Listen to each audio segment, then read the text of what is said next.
Hello everyone, this is Jack the Rambling Raconteur, welcome back. And I'm here because this weekend I finished my reread of Zora Neale Hurston's Their Eyes Were Watching God.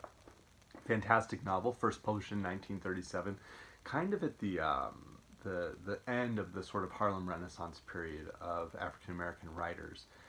And Hurston was definitely part of that movement, but also very much separate from it in her own person as a person and as a writer.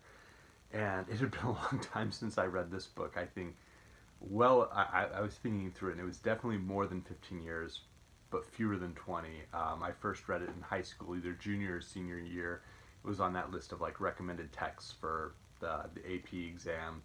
And so I, kind of looked through and sort of crossed off, like, let's get one English novel, let's get one American novel, let's get one sort of, European, non-English novel, and read those, just be ready. And in the meantime, I have since read many of the novels of sort of those other great 20th century American novels, Faulkner, Fitzgerald, Hemingway, Ralph Ellison's Invisible Man, Richard Wright's Native Son, and those definitely have provided some perspective around rereading Their Eyes Were Watching God.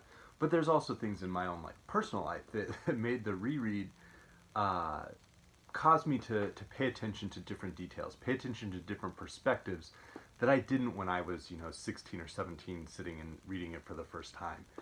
And probably the biggest one that I just was not in my mind at all, is the fact that I would one day have daughters, and daughters who could be categorized in this, in a similar, analogous way to some of the characters in Their Eyes Were Watching God, which is that idea of individuals who are growing up who are very much like, have a black parent and a white parent, and how that can be, you're part of both communities, but in a sense you can feel isolated from one or both communities at the same time. And so that's why I wore my shirt that has a picture of my daughter.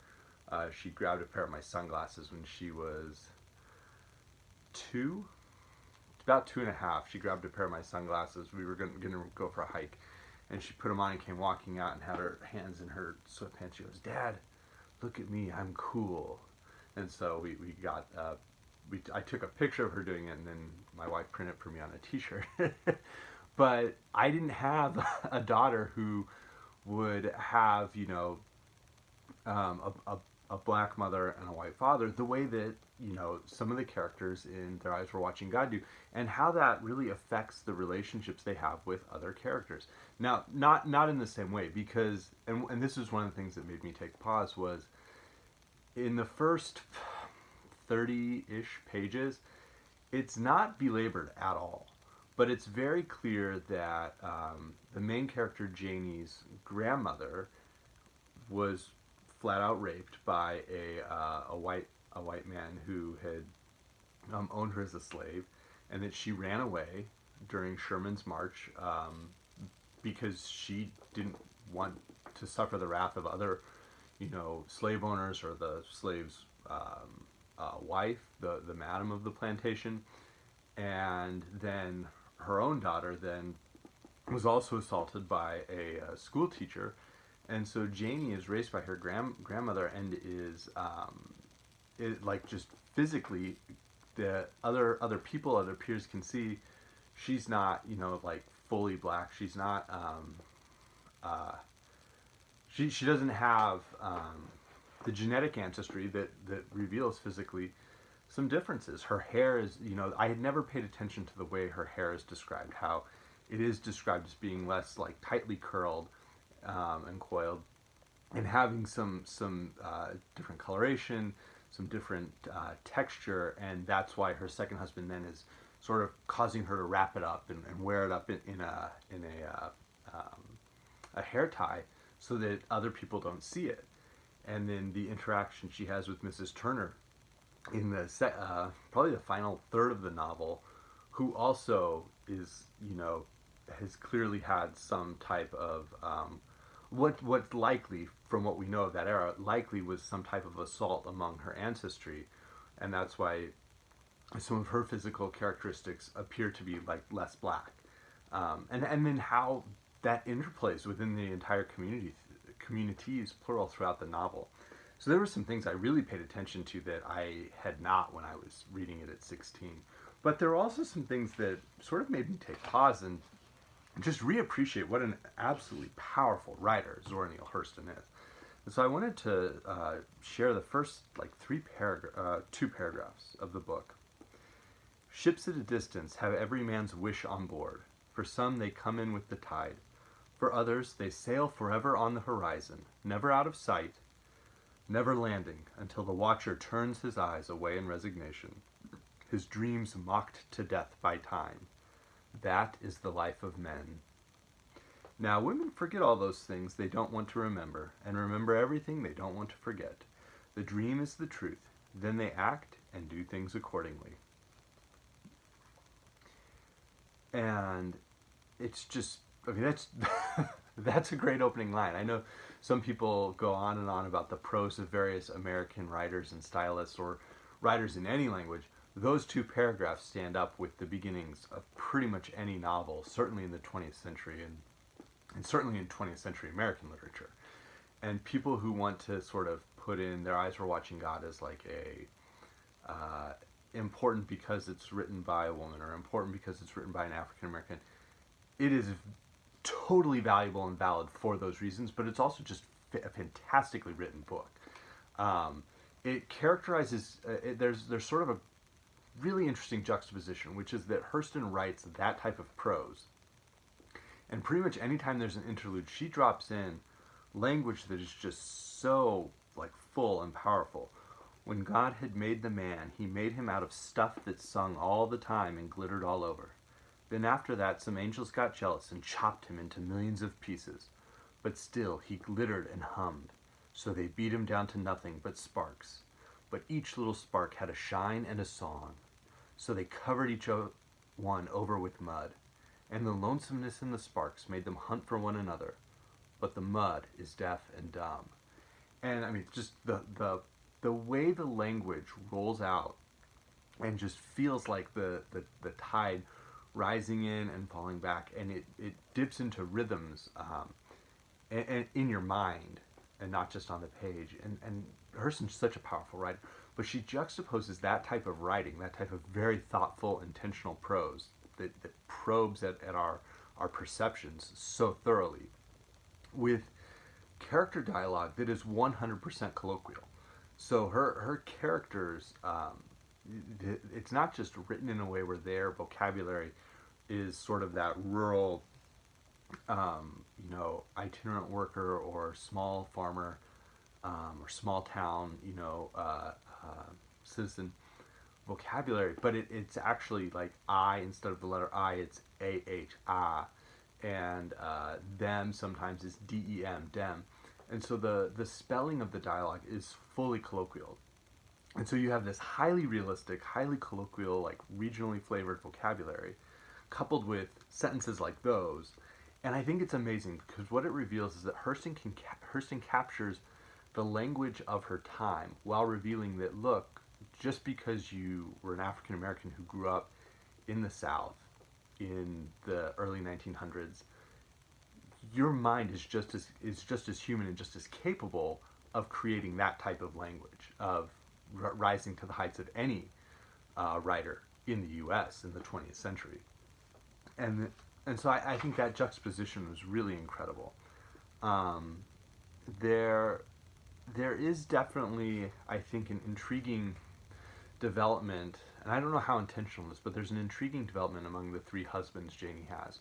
So the first husband is, of course, and it's over very quickly, that marriage, but the first husband is a farmer, and so it represents sort of this agrarian aspect of, American society. And then the second husband is more like, he's more politically minded. He wants to help found Eatonville, which was historically, if Hurston had lived there, it was historically one of the first sort of fully African-American municipalities in the U.S. And so the local government was African-American. The various people who lived in the incorporated area were African-American. And it was a real place. I should say it is a real place. But the second husband sort of represents that like mercantile style. So we move from agrarian society to a sort of a mercantile small town society. And then the third husband, who we spend a lot of time with, TK, he is fascinating because I think with a different writer or with a different background, perspective, whatever you want to call it, TK would have come off as either a gambler or a minstrel, something like that. Thinking, Showboat without Paul Robeson in terms of the minstrel, because he plays the guitar, he does gamble. But there's this interesting thing. Hurston is sure to let us know that he also is going out and working in the cane fields regularly. He, of the different husbands, is the one who seems to take the longest time before he ever actually like abuses or assaults Janie. There is a part where it's described how he beats her, and beats her in a way that publicly all of the other cane field workers the next day will be able to see that he did it, which is absolutely reprehensible. But of the husbands, he's the one who takes the longest to do it. And so even though he's the one who seems to live sort of outside of those agrarian versus mercantile, rural versus urban social structures, and is a gambler, he's a guitar player, he wants to try and save his guitar during a hurricane. He has some extra depth and characterization that I don't think we would find in a lesser novel. That passage I read where it talks about how people were created, and then the jealous angels came in and sort of broke them apart, and then they saw that there was still like this aspect of shine and brilliance to each individual piece, and then they covered it with mud. It seems to me like there's a couple of readings in that passage. You could have this idea of like, sort of from a Christian background of Satan or Lucifer being the angels who have fallen, and they've done that to all people. But you also then have this fascinating idea of like, wait a second, maybe it's sort of a metaphor for how white slave owners did this to Africans who became African Americans, and had enslaved them and sort of tried to beat them down and break them apart and smear them with mud so that they couldn't rise up in a slave rebellion, and prevented their education and tried to separate them and put as much trauma as possible on them. And so there's that reading as well. But there's also this almost weird like Gnostic reading of there being a beautiful creation that then is broken and smeared, and we have to like discover that secret shine that's within each person and reveal that. And I started to think, when I got into the hurricane sequence, which is both terrifying and beautifully written, I started to wonder, is the way TK wants to try and hold everybody back and just ignore the hurricane and like let's just have some fun, and everybody who's run away is a fool, and then they realize how dangerous the hurricane is and they're trying to escape to safety. I was starting to think like there's almost some parallels there with Captain Ahab in Moby-Dick, and some of those sort of Gnostic elements that seem to pop up within Moby-Dick or within some of Herman Melville's poetry. And so I'm not sure. It's just something I thought of while I was reading. And so those were just some early basic thoughts I had on the novel. I really do think it is in the discussion for sort of the great American novel of the 20th century. I think the wealth of perspective it provides, the way it really shows humans interacting with each other, both in positive ways and in very negative ways. The way it probes into, the physical aspects of love, of affection, of violence, of horror, but also probes into the emotional aspects. And we really get into Janie's mind. We understand why she is so motivated to try and seek some level of security initially, and then realizing that that's what her grandmother wanted, and here's why her grandmother wanted it, and that's not what she needs. She wants to try something else, and so we see why she's making those decisions. There's just such an acute sense of psychology within the narrative. But the writing itself is just absolutely masterful. I highly, highly recommend it if you've never read it. If you like any of William Faulkner's novels, this is definitely one to read. If you're a fan of, it won I think it was the National Book Award, Shadow Country by Peter Matthiessen. That's another book that I think stands kind of in the tradition that Hurston is writing, sort of at the forefront of, but also within. If you've read The Adventures of Huckleberry Finn, that was a Freudian slip. If you've read The Adventures of Huckleberry Finn and realize how thin the character of Jim actually is, and that book has some merits, but is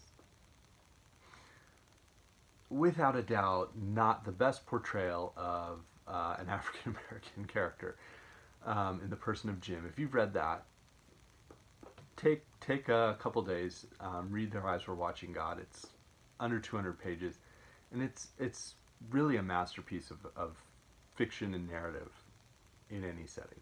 So those are my thoughts on Their Eyes Were Watching God. So thank you for watching, and I'll be back soon. Thank you.